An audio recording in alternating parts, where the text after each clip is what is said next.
শহরের কোলাহল থেকে দূরে এবং প্যাচপ্যাচে গরম থেকে মুক্তি পেতে মন যদি চায় এক টুকরো শান্তি, তাহলে চলে আসুন দাওয়াই পানিতে।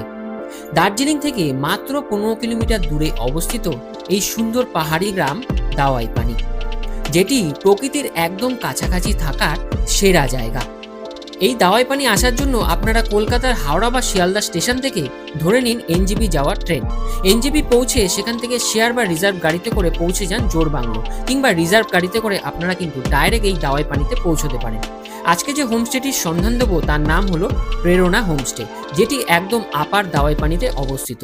একদম দারুণ লোকেশনে রয়েছে এই হোমস্টে, যেখানে আপনারা মাত্র 1500 টাকা দিলেই পেয়ে যাবেন লাক্সারি রুমে থাকার ব্যবস্থা, তার সাথে পাহাড়ি খাবার খাওয়ার ব্যবস্থাও এই হোমস্টেতে রয়েছে। এছাড়াও এই হোমস্টে থেকে সবথেকে সুন্দর কাঞ্চনজঙ্ঘা ভিউ আপনারা পেয়ে যাবেন, এবং এই হোমস্টেতে পার্কিংয়ের ব্যবস্থাও কিন্তু খুব সুন্দরভাবে করা রয়েছে। এছাড়াও রয়েছে আরও অনেক ফেসিলিটি। তাহলে যদি মন চায় নিজেকে হারিয়ে পেতে, দাওয়াই পানি আপনার জন্য হবে একদম পারফেক্ট ডেস্টিনেশন। একবার গেলে কথা দিচ্ছি আবার ফিরতে ইচ্ছা করবেই। তাই ভিডিও স্ক্রিনে থাকা নাম্বারটিতে তাড়াতাড়ি কন্ট্যাক্ট করে আপনাদের মূল্যবান সময়টি বুকিং করে নিন এই দাওয়াই পানির জন্য।